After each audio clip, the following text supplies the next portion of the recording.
మరి దాదాపు 10 ఏళ్ల తర్వాత కాంగ్రెస్ పార్టీ అధికారంలోకి వచ్చింది. మరి ఎలా ఉంది సార్? ఏం డెవలప్మెంట్ లేదు తెలంగాణలో.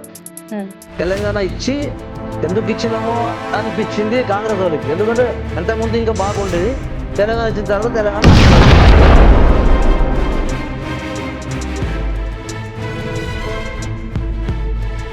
బోధన్కి ఎన్ఎస్ఎస్ ఫ్యాక్టరీ గుండెకాయ వంటిది అంటారు.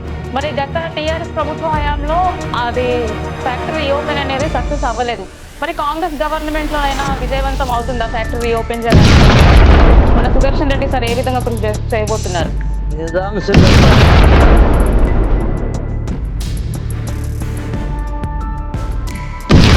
సుదర్శన్ రెడ్డి గారికి మంత్రి పదవి వస్తుందంటారా మీరు? రాష్ట్ర ప్రభుత్వం ఏదైతే సంక్షేమ పథకాలు అమలు చేస్తుందో వాటి వల్ల ప్రజలు ఎంతవరకు సంతోషంగా ఉన్నారని మీరు చాలా సంతోషంగా ఉన్నారు. ఇప్పుడు ఫ్రీ బస్ అంటున్నారు కాబట్టి ఒక క్వశ్చన్, నేను కూడా యాజ్ ఉమెన్ గా బస్ ఎక్కాను. సో మరి మహిళలకు ఉచిత బస్సు ప్రొవైడ్ చేస్తారని బస్సులన్నీ తక్కువైపోయినాయి అని వాళ్ళ సీట్లు దొరకక ఇబ్బందులు పడుతున్నారు. గొడవలు జరుగుతున్న సందర్భాలు కూడా మనం కొన్ని వీడియోస్ లో చూసాం. మరి దానికి మళ్ళీ మీరు ఏమైనా ఏం క్యాన్సిలేషన్ అలాంటిది ఏమైనా చేస్తారా?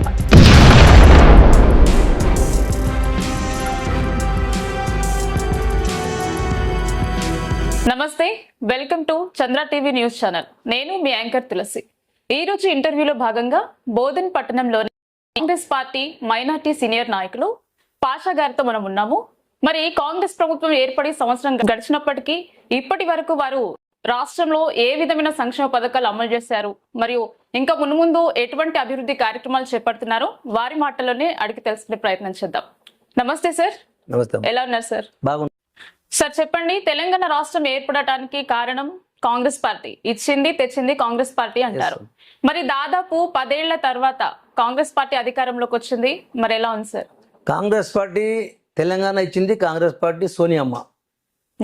కానీ అది అదృష్టం బాగలేక టీఆర్ఎస్ పార్టీ గెలిచింది. టూ టర్మ్స్ 10 సంవత్సరం టీఆర్ఎస్ గవర్నమెంట్ పాలన చేసిన దానికి ఏం డెవలప్మెంట్ లేదు తెలంగాణలో. తెలంగాణ ఇచ్చి ఎందుకు ఇచ్చినామో అనిపించింది కాంగ్రెస్ వాళ్ళకి. ఎందుకంటే అంతకుముందు ఇంకా బాగుండేది. తెలంగాణ ఇచ్చిన తర్వాత తెలంగాణ నాశనం అయిపోయింది. ఏం పనులు వాళ్ళు నలుగురు ఏం చేసుకున్నారో కానీ పబ్లిక్లో ఏం డెవలప్మెంట్ లేదు. డెవలప్మెంట్ అయితే ఏం జరగలేదు. మీరు ముందు ఉంది ఇంతకుముందు ఎంతో అది వాళ్ళు ఏం చేసినా అంతా పబ్లిక్ చూడటానికే. కానీ అది ఎక్కడో బ్రిడ్జ్ కడితే అప్పుడే కోట్లు కట్టి అది ఏదో కడితే అది పడిపోయింది. అది రెండోది, వాళ్ళు ఇంకా ఏం చేసినా పబ్లిక్కి లాభం అయ్యే పనులు మాత్రం చేయలేదు టీఆర్ఎస్ వాళ్ళు. వాళ్ళు సొంత లాభం కోసానికి ఏం చేసుకున్నారు కానీ పబ్లిక్కి లాభం అయ్యేది లేదు. ఇప్పుడు కాంగ్రెస్ పార్టీ వచ్చింది 10 సంవత్సరం తర్వాత కాంగ్రెస్ పార్టీ వచ్చింది. కాంగ్రెస్ పార్టీ రాగానే ఇక డెవలప్మెంట్ స్టార్ట్ అయింది. మా పబ్లిక్ అవసరం ఉన్న పనులు కాంగ్రెస్ పార్టీ చేస్తుంది కాబట్టి వేరే వాళ్ళకి చేత కాలేదు. అది కాంగ్రెస్ పార్టీకి సాధ్యమవుతుంది. బోధన్కి ఎన్ఎస్ఎఫ్ ఫ్యాక్టరీ గుండెకాయ వంటిది అంటారు. మరి గత టీఆర్ఎస్ ప్రభుత్వ హయాంలో అది ఫ్యాక్టరీ రీఓపెన్ అనేది సక్సెస్ అవ్వలేదు. మరి కాంగ్రెస్ గవర్నమెంట్ లోనైనా విజయవంతం అవుతుందా ఫ్యాక్టరీ రీఓపెన్ చేయడానికి? మన సుదర్శన్ రెడ్డి సార్ ఏ విధంగా కృషి చేయబోతున్నారు? నిజాం షుగర్ ఫ్యాక్టరీ 100% ఓపెన్ చేస్తాం, గ్యారంటీ. అది సుదర్శన్ రెడ్డి సార్కి 100% ఇంట్రెస్ట్ ఉంది. అది ఒక కంపల్సరీ అది స్టార్ట్ చేస్తాం. మన టీఆర్ఎస్ పీరియడ్లో అది మేము కొత్త ఫ్యాక్టరీ గవర్నమెంట్ నుంచి ఫ్యాక్టరీ చేస్తామని వాళ్ళు ఇక్కడ వచ్చి స్పీచ్లో చెప్పి ఇక ఓట్లు తీసుకున్నారు కానీ ఫ్యాక్టరీ ఓపెన్ చేయలే. అసలు ఫ్యాక్టరీ విషయంలో మాట్లాడలే. తర్వాత 10 సంవత్సరం వెయిట్ చేసారు పబ్లిక్. నాశనం అయిపోయారు. ఫ్యాక్టరీ కానీ ఫ్యాక్టరీలో పనిచేసేవాళ్ళు బారు రోడ్ మీద వచ్చేది. ఎంతోమంది హార్ట్ అటాక్ అయిపోయింది, ఎంతోమంది చచ్చిపోయినారు ఫ్యాక్టరీ. అయినా వాళ్ళు పట్టించుకోలేదు. అది ఇమీడియట్ మా గవర్నమెంట్ రాగానే సుదర్శన్ సార్ 100% దాని వెనుక ఇప్పుడు చెప్తున్నాడు, నేను వేస్తాం. మొన్న రైతులకి అక్కడ మన మహారాష్ట్ర కూడా తీసుకుపోయిండు. అది డెవలప్మెంట్ ఎట్లా చేయాలి, చెరుకు ఎక్కువ చేయాలంటే దానికి ఏ రకంగా పనిచేస్తే రైతులు ఈల్డ్ ఎక్కువ వస్తాయి. అట్లా చూపించడానికి మరి చెరుకు పెట్టేదానికి ఇంకా 10 సంవత్సరం అయింది కదా, మర్చిపోయిన రైతులు. అది తీసుకెళ్ళి చూపించిండు. అక్కడ బాగా ఉంది. రైతులు కూడా హ్యాపీగా ఉన్నారు. అది కొద్దిగా బాగా ఈల్డ్ వస్తుంది. మన దగ్గర ఇంతకుముందు 40 టన్ను 50 టన్నులు వచ్చేది. అది ఇంతకుముందు ఇప్పుడు 60-70 టన్నులు వచ్చే టైప్ రకం చెరుకు ఉంది. అది ఎలాగ చేస్తే అది ఎన్ని 60-70 టన్నులు వస్తుంది. అది చూపించడానికి సార్ తీసుకెళ్ళి చూపించుకుని వచ్చిండు ఆ రైతులు కూడా రెడీ ఉన్నారు పెట్టడానికి. కానీ ఫ్యాక్టరీ స్టార్ట్ చేస్తారా లేదా అని రైతులు కానీ పబ్లిక్ ఉంది చెప్తున్నారు, కానీ చేస్తారో లేదా అని. కానీ ఇప్పుడు 200 కోట్లు కట్టిండు మొన్న గవర్నమెంట్. 200 కోట్లు దానికి డ్యూ ఉంటే, ఇంకా డ్యూ బాగా ఉంది. ఆయన దాంట్లోకి వెళ్ళి 200 కోట్లు కట్టినంటే మొట్టిగా ఫ్యాక్టరీ స్టార్ట్ చేయకపోతే ఎందుకు కడతారు, చేసేది లేకపోతే. మరి మొన్న సుదర్శన్ రెడ్డి సార్ అసెంబ్లీలో మాట్లాడితే అప్పుడు కొద్దిగా చాలా మందికి ధైర్యం వచ్చింది, నమ్మకం వచ్చింది. అరే ఇది బాగా పట్టుబట్టింది దానికోసానికి అని ఇప్పుడు కొద్దిగా అర్థమవుతుంది. చాలా రైతులు కానీ బోధనల పబ్లిక్ కానీ మొన్న అసెంబ్లీలో మాట్లాడిన దానికి హ్యాపీగా ఉన్నారు అందరు. నమ్మకం ఇప్పుడు నమ్మకం కలిగింది, మాకు సెలెక్ట్ చేస్తారని సార్ అని కొద్దిగా అనుకుంటున్నారు అందరు. దాదాపు ఎంత సమయం పట్టొచ్చు మరి దీనికి? దానికి పెద్దగా 2 సంవత్సరాలు వేసవచ్చు. 2 years లో అవుతుంది. 2 years ఫస్ట్ స్టార్ట్ చేస్తే 2 years లో అయిపోతుంది. చెరుకు పెట్టిస్తాం. ఓకే, చెరుకు పెట్టిస్తాం. ఫస్ట్ ఇయర్ మనం స్టార్ట్ కాకపోయినా ఎక్కడైనా సప్లై చేసి సెకండ్ ఇయర్ మొత్తం మన ఫ్యాక్టరీకి వచ్చినట్టు చేస్తాం. అది ఫ్యాక్టరీ చెరుకు ఒకటేసారి రాదు కదా. ఫస్ట్ ముందు చెరుకు పెట్టియాలా ఒక్కసారి. అది అప్పుడు దాకా ఫ్యాక్టరీ చాలిపోతే రైతుల దగ్గర నుంచి ఫ్యాక్టరీ వాళ్ళు కొని తీసుకుపోయి ఎక్కడ సప్లై చేసుకొని వాళ్ళు రైతులకు పైసలు ఇస్తారు. స్టార్ట్ చేస్తే మాత్రం 2 సంవత్సరాలు. ఇవాళ టెక్నాలజీ కొద్దిగా కొత్తగా మంచి టెక్నాలజీ కదా, అది తొందరగా అయిపోతుంది. పెద్ద జాగా కూడా పెద్దగా అవసరం లేదు. ఇప్పుడు ఇంతకుముందు ఉన్నది అంత అవసరం లేదు. తక్కువ మిషనరీ కొద్దిగా తక్కువ జాగాలో అయితే స్టార్ట్ అవుతుంది.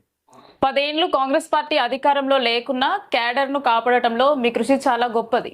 సో మీరు అధికారంలో ఉన్నా లేకున్నా అధికారానికి ముందు తర్వాత మీరే పట్టణ అధ్యక్షులుగా కొనసాగుతున్నారు. దాని గురించి చెప్పండి. అమ్మ, అది మేము అధికారంలో ఉన్నా లేకపోయినా మా కార్యకర్తలకి పబ్లిక్ ఏ పని ఉన్నా ఏ రాత్రికైనా మనం వాళ్ళకి పోయి వాళ్ళకి సాయం చేసుకుంటా ఆఫీషియల్గా వాళ్ళకి హెల్ప్ చేసి వాళ్ళకి ఎట్లా ఏమి కావాలా అనేది వాళ్ళకి మేము గవర్నమెంట్ లేము అని అనిపించేదాకా వాళ్ళు మేము ఉంచలే. వాళ్ళకి మా కార్యకర్తలకి ఎప్పుడు గవర్నమెంట్ ఉన్నప్పుడు ఎట్లా చూసుకున్నామో వాళ్ళ పనులు ఎట్లా చేసి పెట్టినామో గవర్నమెంట్ లేనప్పుడు కూడా వాళ్ళకి అట్లే హెల్ప్ చేసుకుంటా పనులు చేపించి వాళ్ళకి మనం కూడా ఉంచుకున్నాం, పనులు చేపిస్తాం. కాంగ్రెస్ పార్టీలో మీరు ఎన్నేళ్ళుగా కొనసాగుతున్నారు? మీ రాజకీయ అనుభవం గురించి చెప్పండి.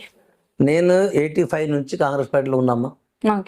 85 నుంచి కాంగ్రెస్ పార్టీలో ఉండి ఇప్పుడు దాకా కాంగ్రెస్ పార్టీలో ఉండి వర్క్ చేస్తున్నా. ఒక చిన్న కార్యకర్తలుగా, పెద్ద లీడర్లు ఏం కాలేదు. నేను చిన్న కార్యకర్తగా ఉన్నాను, చిన్న కార్యకర్తగా చేసుకుంటా వచ్చాను. అంటే వారి కార్యకర్తలు కానీ పబ్లిక్ కానీ వాళ్ళకి సాయం ఏది అవసరం ఉన్నా వాళ్ళకి సాయం చేసుకుంటా, వాళ్ళకి ఇబ్బంది లేకుండా మేము వాళ్ళకి పని చేసుకుంటా వచ్చినాం. రెండోది, నేను సుదర్శన్ సాబ్ 79 నుంచి పార్టీలో ఉన్నారమ్మా. 79లో ఆయన ఎమ్మెల్యే టికెట్ తీసుకున్నారు, ఒకసారి ఓడిపోయింది. అప్పటి నుంచి సుదర్శన్ కూడా మంచిగా గెలవని ఓడని పబ్లిక్ అది అందుబాటులో ఉండి మంచి పనులు చేసుకుంటూ వస్తున్నారు. అదే పార్టీలో ఆయన మేము మంచిగా అందరికీ మనకు సంబంధాలు మంచిగా ఉన్నాయి. నాతోనే కాకుండా మంచి కార్యకర్తలు కూడా మంచిగా చూసుకుంటారు సుదర్శన్ సాబ్. అందుకే మా కార్యకర్త కూడా ఎక్కడ పోలేదు. అందుకే ఆయన బాగా చూసుకుంటాడు, మంచి రెస్పాన్స్ ఇస్తాడు. మంచిగా ఆయన ఎమ్మెల్యే ఉండకపోయినా వారానికి ఒకసారి 18 ఒకసారి వచ్చి 4 రోజులు ఎప్పుడు తిరిగిపోతాడు 89 నుంచి. అందుకే కార్యకర్తలు ఎక్కడ పోలే. గవర్నమెంట్ ఇప్పుడు గవర్నమెంట్ పోతే కార్యకర్తలు ఇక్కడ ఏ గవర్నమెంట్ ఉందో అక్కడ వెళ్ళిపోతున్నారు, మారుస్తున్నారు. కానీ మా కాంగ్రెస్ పార్టీలో అట్లా ఏం చేయలేదు. ఎందుకు చేయలేదంటే మా లీడర్ సుదర్శన్ సాబ్ మంచిగా ఉన్నాడు కాబట్టి. సుదర్శన్ రెడ్డి గారికి మంత్రి పదవి వస్తుందంటారా మీరు? 100% వస్తుంది. అది 3వ తారీఖుకి దాదాపు చార్జ్ తీసుకుంటాడు సార్. 100% మంత్రి పదవి, మంచి క్యాబినెట్ ర్యాంక్ వస్తుంది, క్యాబినెట్ మంత్రి అవుతారు. అది మంత్రి అయితే బోధనకి బాగా డెవలప్ చేస్తాడు. నిజామాబాద్ డిస్ట్రిక్ట్ కూడా డెవలప్ చేస్తాం మేము. అట్లా అందరు నిజామాబాద్ అది చూస్తున్నారు. నిజామాబాద్ డిస్ట్రిక్ట్లో ఎప్పుడు మంత్రి పదవి వస్తే మాకు కొద్దిగా బాగుంటుంది అని. ఎందుకంటే డెవలప్మెంట్ మంత్రి ఉన్న వాళ్ళ మాట ఎమ్మెల్యే ఉంటే కూడా ఎంత చేస్తున్నాడు ఆయన, మంత్రి ఉంటే ఇంకా ఎక్కువ చేస్తాడు కదా. మరి మంత్రిగా బోధన అభివృద్ధి ఎలా ఉంటుంది అంటారు? బాగుంటుంది. ఫస్ట్ రైతులు పొలాలు రైతుల కోసం ఏం కావాలో ఆయనకి బాగా చేయాలని ఇంట్రెస్ట్ ఉంటుంది ఆయనకి. రైతులకి చేయాలని ఫస్ట్, సెకండ్ ఎడ్యుకేషన్ ఉంటుంది పిల్లలకి.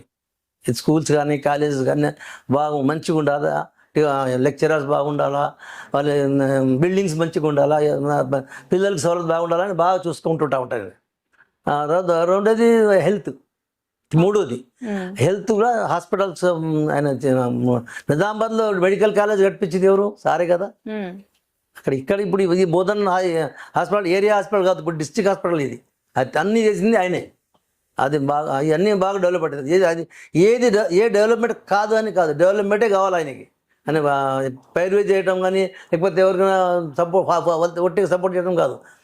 ఏది పని చేసినా పబ్లిక్ కోసం పని చేస్తాడు సార్. పబ్లిక్ అది 10 మందికి, 100 మందికి, 1,00,000 మంది పని అటువంటి పనులు చేస్తారు సార్. ఇప్పుడు మీరు చూసారు కదా, నిజాం సాగర్ బ్యాక్ వాటర్ చేపించింది సారే. అలీ సాగర్ నుంచి వెళ్ళాలి ఉల్టా వస్తుంది నీళ్ళు, మీకు తెలియదేమో. రానున్న మున్సిపల్ ఎన్నికల్లో బోధన్లో కాంగ్రెస్ పార్టీ జెండా ఎగురుతుందా? వచ్చే ఎలక్షన్లో బోధన్ మున్సిపాలిటీలో 100% కాంగ్రెస్ పార్టీ ఫామ్ చేస్తుంది. Chairman Congress party, vice chairman Congress party, majority councillor మన కాంగ్రెస్ పార్టీ ఉంటారని నేను చెప్తున్నాను. ఓకే సార్, మరి నెక్స్ట్ చూసుకున్నట్లయితే చాలా మందికి సందేహం ఉంది వీటిపైన. కొన్ని స్కీమ్స్ వస్తున్నాయి, ఇప్పుడు రాజీవ్ యువ వికాస్ కానీ అలాంటివి వస్తున్నాయి. మరి వాటి గురించి మీరు కొంచెం మీ మాటలు ఎక్స్ప్లెయిన్ చేయండి ప్రజలకి. राजू अनएम्प्लॉयमेंट स्कीम के नीचे एक रेवंत रेड्डी साहब चीफ मिनिस्टर एक बहुत अच्छी स्कीम लाए हैं नौजवानों के वास्ते। जो नौजवान बेरोजगार है उनको रोजगार के वास्ते यह स्कीम बहुत अच्छा फिट हो सकता है। मैं यहाँ के बोधन के खास करके टाउन के हिंदू मुस्लिम नौजवानों से मैं ख्वाहिश करता हूँ कि वो ये स्कीम के राजू युवा स्कीम के आप इसे अप्लाई करते हुए आप इससे फायदा उठाएं बल्कि मैं आप सबसे गुजारिश कर रहा हूँ। ఓకే, సో చూస్తున్నారు కదా, రాజీవ్ యువ వికాస్ ఏదైతే ఉందో చదువుకున్న వాళ్ళకి, అన్ఎంప్లాయ్మెంట్ పీపుల్ వాళ్ళకి ఈ స్కీమ్ అనేది చాలా ఉపయోగపడుతుంది. మనకు ప్రభుత్వం అనేది 50,000 నుండి 4 lakhs వరకు కూడా మనకు లోన్ అనేది ప్రొవైడ్ చేస్తున్నారని చెప్తుంది. దానిపైన మనకు సబ్సిడీ కూడా ఉంది. మరి దీని అందరూ సద్వినియోగం చేసుకోవాలని సార్ చెప్తున్నారు. మరి పాషా గారిని రాజకీయ పదవులలోనే కాకుండా నామినేటెడ్ పదవులలో కూడా చూడొచ్చు అంటారా?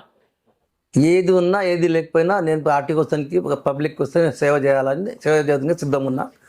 నాకు ఇంతకుముందు సార్ ఏం తక్కువ చేయాలి సార్, నాకు ఆల్రెడీ మార్కెటింగ్ చైర్మన్ ఇచ్చారు. అంతకుముందు నేను మున్సిపల్ వైస్ చైర్మన్, హమీద్ సాబ్ హైదరాబాద్ వెళ్ళిపోతే ఇన్ఛార్జ్ చైర్మన్గా నేను 2.5 సంవత్సరం ఉన్నా.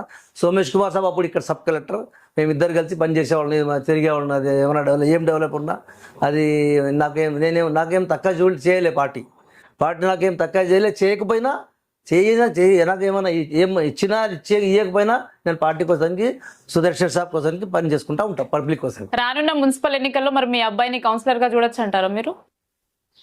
అది కంపల్సరీ కాదమ్మా. అది వార్డులో ఎంక్వైరీ చేస్తారు, అది కమిటీ ఉంటుంది. ఒక నలుగురు ఏ నలుగురైనా అప్లికేషన్ ఇస్తారు కదా. అప్లికేషన్ देते 4-5 कैंडिडेट, उसमें पूरा वार्ड में कमेटी रहती है, वो कमेटी सर्वे करती, उसमें कौन जीत सकता पब्लिक का ओपिनियन लेके उसको टिकट देते. मैं बोले मेरे बेटे को टिकट देना जरूरी नहीं है. సార్, మరి ఇప్పటి వరకు రాష్ట్ర ప్రభుత్వం ఏదైతే సంక్షేమ పథకాలు అమలు చేస్తుందో వాటి వల్ల ప్రజలు ఎంత వరకు సంతోషంగా ఉన్నారని మీరు చాలా సంతోషంగా ఉన్నారు. First bus free, second current 200 free, ఇంకా మీకు సన్న బియ్యం ఇస్తున్నారు. సన్న బియ్యం అందరికి ఇస్తున్నారు, అందరూ హ్యాపీగా ఉన్నారు. ఇంకా ఏమేమి స్కీమ్ అన్నారు, ఇంకా అవి మొత్తం ఇస్తున్నారు. ఇక 2 ఆగిపోయినాయి, అది కూడా చేస్తారు. 6 గ్యారంటీలు ఇచ్చినా కదా, 6 గ్యారంటీలో 4 అయినాయి, ఇంకా 2 అయినాయి, అది కూడా చేస్తారు. ఇప్పుడు ఫ్రీ బస్ అంటున్నారు కాబట్టి ఒక క్వశ్చన్, నేను కూడా యాజ్ ఏ ఉమెన్ గా బస్ ఎక్కాను. సో మరి మహిళలకు ఉచిత బస్సు ప్రొవైడ్ చేస్తారు కానీ బస్సులన్నీ తక్కువైపోయినాయి అని, మళ్ళీ సీట్లు దొరకక ఇబ్బందులు పడుతున్నారు, గొడవలు జరుగుతున్న సందర్భాలు కూడా మనం కొన్ని వీడియోస్ లో చూసాం. మరి దానికి మళ్ళీ మీరు ఏమైనా స్కీమ్ క్యాన్సిలేషన్ అలాంటిది ఏమైనా చేస్తారా? అలాంటి ఏం లేదమ్మా. లేడీస్ అయితే హాయిగా ఉన్నారు, చాలా హ్యాపీగా ఉన్నారు. ఏది కొన్ని జాగా ఇట్లా ఎక్కువ రష్ అయ్యి ఏమైనా జరుగుతుందేమో కానీ ఇప్పుడు దాకా అయితే ఆ స్కీమ్ క్యాన్సిల్ చేయాలని గవర్నమెంట్కి లేదు, పబ్లిక్ కూడా లేదు, లేడీస్ కూడా లేదు. రానున్న ఎన్నికల్ని దృష్టిలో పెట్టుకొని మీరు ప్రజలకి ఏం చెప్దాం అనుకుంటున్నారు? ఇప్పుడు వచ్చే ఎలక్షన్లో అమ్మ పంచాయత్ కానీ మున్సిపాలిటీ కానీ జెడ్పీటీసీ ఎంపీటీసీ కానీ ఇప్పుడు నేను ప్రజలకి చెప్పేది ఏంటంటే, గతంలో 10 సంవత్సరం గవర్నమెంట్ ఉండి టీఆర్ఎస్ ఏం చేయలేకపోయింది. మాకు మరి మా సీఎం గారికి మా సుదర్శన్ సార్కి పబ్లిక్ ఏదో బాగా చేయాలని ఉంది. బాగా ఏం అవసరం ఉన్నా అన్నీ చేసి అన్ని స్కీమ్లు దానిలో అమలు చేసుకుంటా మీకు అన్ని రకాల సవలతులు ఇస్తూ నడిపిద్దామని ఉంటుంది. కాబట్టి जो इलेक्शंस आ रहे हैं वो म्यूनसिपलिटी इलेक्शन हो दो, आप पंचायत इलेक्शन हो दो, जेडपीटीसी एमपीटीसी इलेक्शन हो दो, वो पब्लिक का इलेक्शन है. और पब्लिक से मैं यही ख्वाहिश कर रहा हूँ कि इसके पहले गवर्नमेंट टीआरएस की कुछ भी डेवलपमेंट नहीं करी. वो अपन खुद 4 आदमी डेवलप हो गए लगा, मैं नाम नहीं बोलना चाहता हूँ. और यहाँ भी कुछ भी एक काम नहीं हुआ. एक डबल बेडरूम का यहाँ भी बोधन में नहीं आया. ये गवर्नमेंट से 10 साल में पब्लिक इतना सफर हो गई कि कुछ 1 रुपये का एक पैसे का काम भी नहीं हुआ. पब्लिक उससे बहुत परेशान है. आप लोगों को मालूम है. मैं पब्लिक से गुजारिश कर रहा हूँ, बस मैं यही की गुजारिश कर रहा हूँ कि कांग्रेस पार्टी को वोट डाल के कांग्रेस पार्टी के काउंसलरों को, सरपंचों को, एमपीटीसी जेडपीटी जिताइए. और आपको 5 साल कैसा डेवलप करने वाले हैं हम लोग कांग्रेस पार्टी के स्कीम्स के तहत आप वो देखिए और आप हमको मौका दीजिए. आप ये कांग्रेस पार्टी के डेवलपमेंट से फायदा उठाइए. రాష్ట్రంలోనే కాదు కేంద్రంలో కూడా కాంగ్రెస్ ప్రభుత్వం ఏర్పాటు చేస్తున్నామని ఆయన ధీమా వ్యక్తం చేస్తున్నారు. Sir thank you so much మా చంద్ర న్యూస్ ఛానల్ కి మీరు మీ విలువైన సమయాన్ని కేటాయించినందుకు.